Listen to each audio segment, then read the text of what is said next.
Assalamualaikum warahmatullahi wabarakatuh. Alhamdulillahi rabbil alamin wa bihi nasta'in ala dunya waddin. Ashhadu an la ilaha illallah wa ashhadu anna Muhammadar Rasulullah la nabiyya ba'da amma ba'du. Puji berserta syukur marilah kita ucapkan atas kehadiran dan limpahan rahmat Allah yang Maha Kuasa, sehingga pada kesempatan kali ini kita masih bisa menyampaikan tausiah kita pada hari ini, meskipun hanya lewat sosial media pada kesempatan kali ini. Salam sertakan salam tak lupa-lupanya kita kirimkan buat baginda Rasulullah Sallallahu Alaihi Wasallam. Hadirin yang dirahmati Allah, pada kesempatan kali ini marilah kita mengulas sebuah kandungan dari ayat suci Al-Quran yang mana pada kesempatan kali ini kita akan mencoba mengupas atau mengupas sedikit banyaknya tentang Al-Quran surat An-Nisa ayat 9. Dalam Al-Quran surat An-Nisa ayat 9 sendiri adalah menerangkan bagaimana kita menjaga keturunan kita, yang mana dalam Islam sendiri menjaga keturunan itu sudah diterangkan dan diajarkan secara langsung oleh Allah Subhanahu wa taala. Dalam Al-Quran surat An-Nisa ayat 9 sendiri, yang mana artinya berbunyi, dan hendaklah takut kepada Allah orang-orang yang seandainya meninggalkan di belakang mereka anak-anak yang lemah, yang mereka khawatir terhadap kesejahteraan mereka.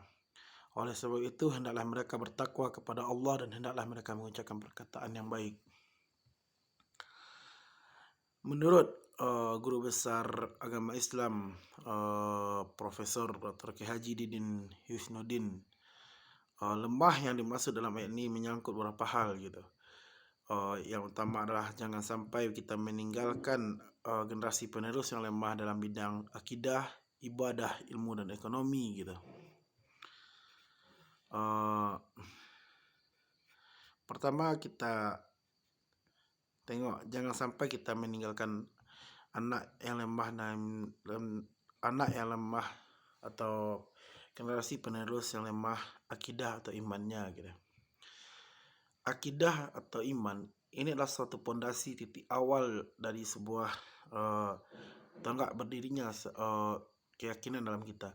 Jika akidah dan keimanan kita sudah lemah, maka hancurlah semua elemen-elemen yang ada pada diri kita, sehingga nantinya akan kita mudah dihancurkan oleh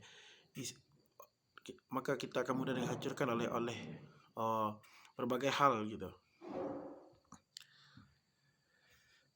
Selanjutnya yang kedua yaitu jangan sampai kita meninggalkan anak yang lemah ibadahnya. Orang yang istiqamah dalam ibadah insya Allah akan bahagia dan punya pegangan dalam hidupnya. Ia tidak mudah terintervensi oleh orang lain gitu. Sebaliknya orang yang lemah ibadahnya atau menyanyiakan ibadah, maka hidupnya tidak akan bahagia gitu. Jadi antara ibadah dan iman tadi ini saling berkaitan gitu. Jika iman tadi sangat bagus gitu, maka ibadah ini akan sejalan, maka ibadah tadi juga akan bagus gitu. Yang selanjutnya yang ketiga, jangan sampai meninggalkan anak yang lemah ilmunya gitu. Islam sangat menekankan kepentingan ilmu pengetahuan. Rasulullah menegaskan dalam salah satu hadis, tidak ada kebaikan kecuali pada dua kelompok, yaitu orang yang mengajarkan ilmu dan orang yang pelajari ilmu gitu. Jadi jelas di sini Rasulullah sendiri atau ajaran Islam sendiri sangat mementingkan sebuah ilmu gitu. Bahkan untuk mempelajari sebuah agama saja kita harus memiliki ilmu gitu.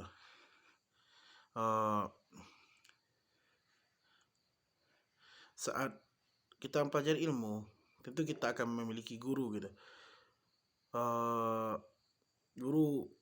Guru di sini adalah guru yang bisa membimbing kita baik di dunia maupun di akhirat gitu. Jadi guru di sini memiliki peran yang penting gitu, antara akidah, ibadah dan ilmu ini merupakan satu elemen yang sangat sejalan.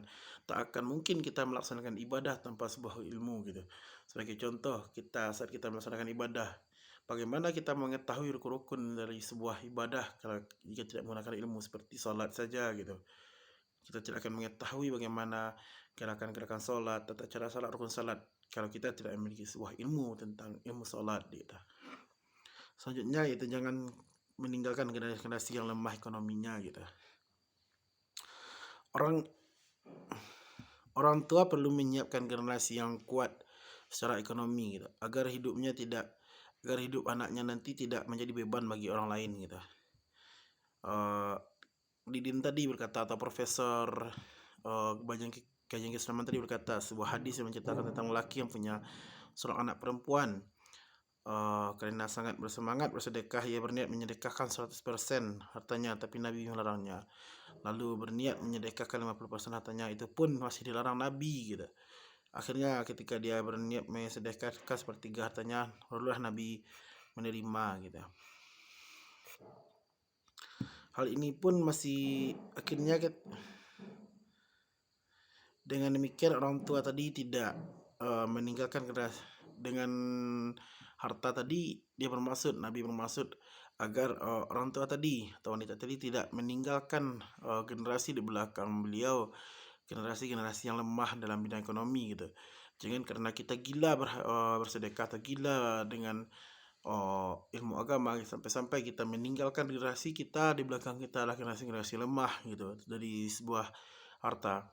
Bahkan kalau ekonomi kita lemah, tentu dalam sebuah hadis juga kita akan dekat dengan jurang kemaksiatan seperti itu. Seperti saat ekonomi kita lemah, kita tidak akan segan-segan mungkin menjual agama kita, menjual akidah kita, bahkan kita tak akan segan untuk mencuri atau sebagaimana macam perbuatan-perbuatan yang dilarang oleh Allah Subhanahu Wa Taala lainnya gitu. Baik, sekian dulu pada kesempatan kali ini gitu. Jadi kesimpulan yang dapat kamu ambil, janganlah sampai kita atau bahkan generasi penerus kita adalah generasi-generasi yang lemah gitu. Baik lemah dari segi iman atau akidah maupun ibadah, ilmu pengetahuan dan ekonomi gitu. Minimal tiga pertama itu kita harus kuasai gitu. Baik itu iman, ibadah, maupun akidah kita lagi gitu. Jangan sampai semua itu bisa diganggu gugat oleh hal-hal di luar, sehingga hal-hal tadi bisa roboh gitu. Baik, sekian yang dapat saya sampaikan. Terlebih dan terkurang saya mohon maaf. Assalamualaikum warahmatullahi wabarakatuh.